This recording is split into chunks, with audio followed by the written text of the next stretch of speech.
The reason why the Bible is full of contradictions, it's because in the Old Testament, when Jesus Christ was not yet crucified or came, we were actually ruled by Jehovah. Jehovah is actually an angel, Lucifer, who came to the children of Israel and said that he was God.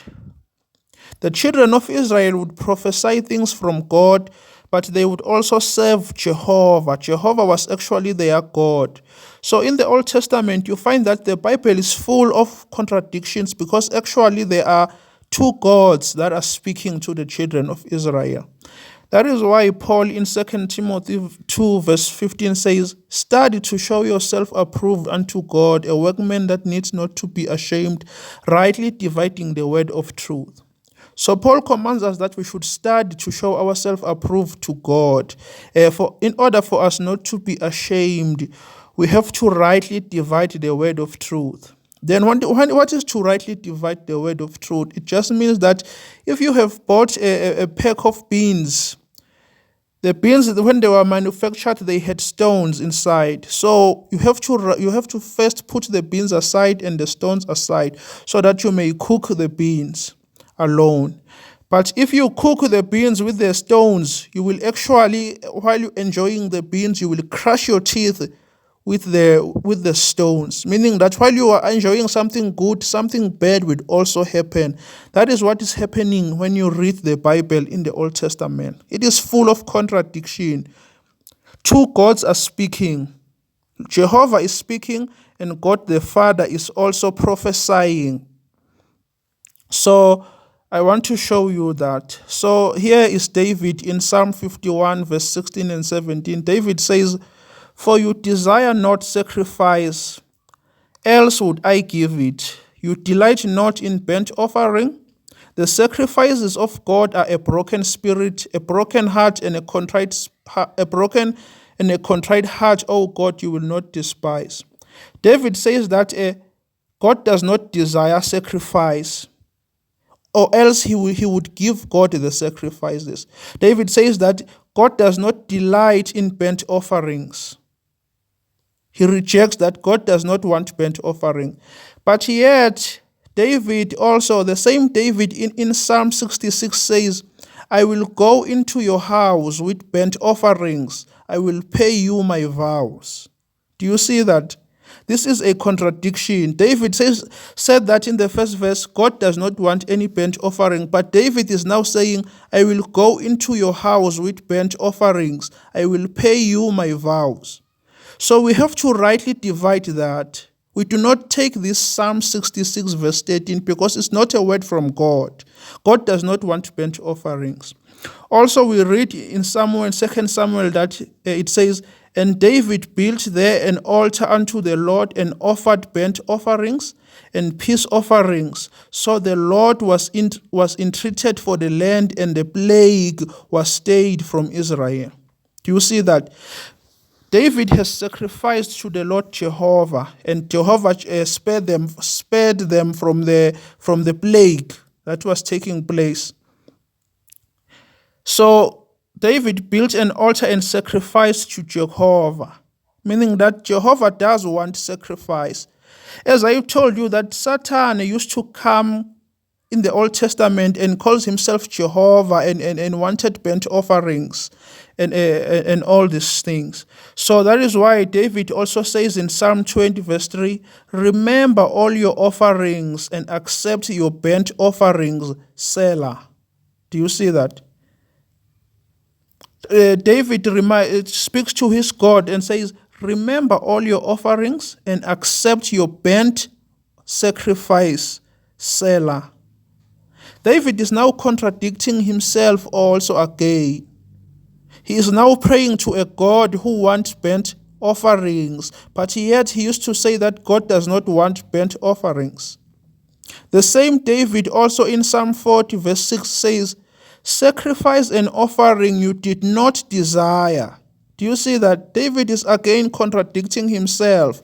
The Bible is full of contradictions. David says, "Sacrifice and offering you did not desire. My ears have you opened. burnt offering and sin offering have you not required. David is now rejecting what he has said. David says that, Lord, take your burnt offerings, Selah. Now he's saying that sacrifice and offering you did not desire. My ears have you opened. Burnt offerings and sin offering you did not require. Also in Hebrews 10 verse 6, we know that God, in burnt offerings and sacrifices for sin, you have no pleasure. Meaning that God has no pleasure in burnt offerings and sin offerings. But yet in the Old Testament, even David himself is praising his God, saying that he will offer sacrifices. We are seeing Abraham sacrificing. We are seeing Noah sacrificing. We are seeing even Job sacrificing. Do you see that there's actually a God who comes as a thief? There are two gods in the Old Testament. Also in Isaiah 66, look at verse 1, it says, "Thus says the Lord, the heaven is my throne and the earth is my footstool. Where is the house that you build unto me? And where is the place of my rest? For all these things have my hand made, and all these things have been, says the Lord. But to this man will I look, even to him that is poor and of a contrite spirit and trembles at my word. He that kills an ox is as if he slews a man." Do you see that? God says that if someone kills an ox, is as if he kills a human being. He says that he that sacrifices a lamb is as if he is cutting off a dog's neck. He that is offering an oblation is as if he offers a swine's blood. He that burns an incense is as if he blesses an idol. He says, yes, they have chosen their own ways, and their soul delights in their abominations. Do you see that? There is a God in the Old Testament who does not want burnt offerings, yet there is a God who says that he wants burnt offerings. We are seeing the people sacrificing. Noah sacrificed. Abraham used to sacrifice to his God. Job sacrificed to his God. David, Solomon sacrificed. But actually, there's a God who says that he that kills an ox is as if he slays a man to him. He that sacrifices a lamb is as if he breaks a dog's neck. He that burns an incense is as if he blesses an idol. He says that they have chosen their own ways, and their soul delights in their abominations. But the same Isaiah, look at 61 verse 8. It says, "For the Lord love judgment. For I, the Lord, love judgment. I hate robbery for burnt offerings." Hey. This Lord says that he loves judgment. I hate robbery for burnt offerings, and I will direct their work in truth, and I will make an everlasting covenant with them. So we are seeing that two gods are speaking here. One God even hates a robbery of burnt offerings. But yes, there is a God who says that he that slays an ox is as if he slays a man. They have done their own ways, and their soul delights in their abominations. Meaning that there are two gods in the Old Testament who are speaking. Even their words are being written for us. So that is why the Bible is not easy to understand. Also Noah here, and Noah went forward, and his sons and his wife and his sons' wives, every beast, every creeping thing, every fowl, whatsoever creeps upon the earth after their kind, went forth out of the ark. So Noah is getting out of the ark after the flood. And it says, "And Noah builded an altar unto the Lord, and took of every clean beast and of every clean fowl, and offered burnt offerings on the altar." Do you see that? Noah used to sacrifice to his God. I'm just wondering, because Noah took these animals by two. Now he took them. After that, he built an altar and he sacrifices them. Why did Noah took the animals into the ark from the first place? Do you see that Jesus says that unless our righteousness shall exceed of the scribes, we shall not enter into the kingdom. What does that mean? He says that unless our righteousness shall exceed what is written for us, We will be lied unto.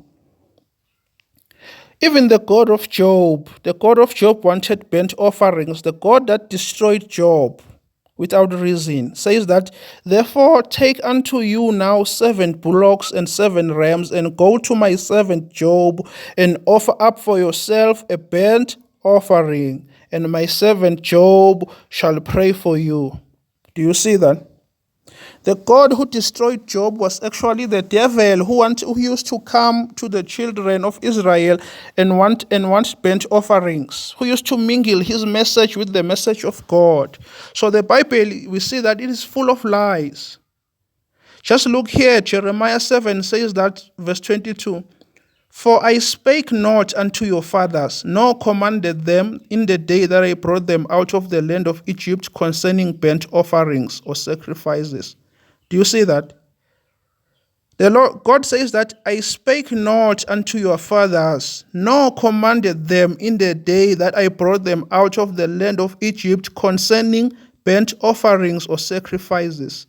But this thing commanded I them, saying, obey my voice, and I will be your God, and you shall be my people, and walk you in all the ways that I have commanded you, that it may be well unto you. But they listened not, nor inclined their ear, but walked in the counsel and in the imagination of their evil heart, and went backward and not forward. Do you see that?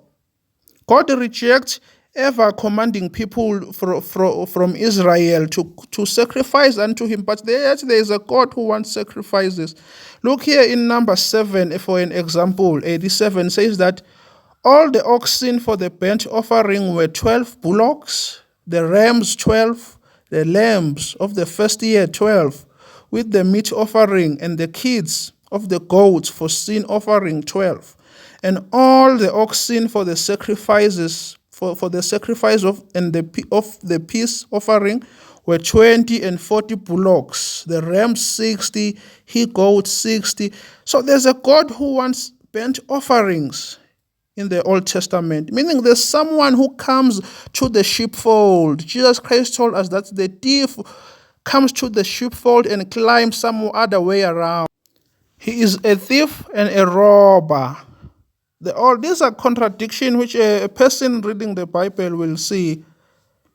There's a God who says, I do not want a burnt offering. He who slays a bull is as if he slays a man. There is a God who says that I have not commanded the children of Israel to concerning burnt offerings. Yes, yet the children of Israel are busy sacrificing for a God, burning 60 bullocks, 60 he goats, 60 lambs. They are sacrificing to a God. The words of God in the Old Testament, they are actually mingled together with the words of Lucifer, the one who came and presented himself as God. He is a thief and a robber, as John chapter 10 tells us. In John chapter 10, Jesus says that, verily, verily I say unto you, he that enters not by the door into the sheepfold, but climbs up some other way, the same is a thief and a robber. But he that enters in by the door is the shepherd of the sheep. To him the porter opens, and the sheep hear his voice, and he calls his own by name, and leads them out. He says, and when he puts forward his own sheep, he goes before them, and the sheep follow him, for they know his voice. And a stranger will they not follow, but will flee from him, for they know not the voice of strangers. How many times did the people of Israel used to forsake Jehovah? But Jesus says that his sheep hears his voice. This parable spake Jesus unto them, but they understood not what thing they were which he said. Then Jesus said unto them again, verily I say unto you, I am the door of the sheep. All that ever came before me are thieves and robbers, but the sheep did not hear them. Do you see that? Jesus says that he is the door of the sheep, meaning that Jesus Christ was supposed to be preached from the very beginning. But yet his time was not yet come. So when his time was not yet come, a thief and a robber has been coming to us. That is why in verse 8 he says, all that ever came before me are thieves and robbers, but the sheep did not hear them. All those who ever came before Jesus Christ are thieves and robbers.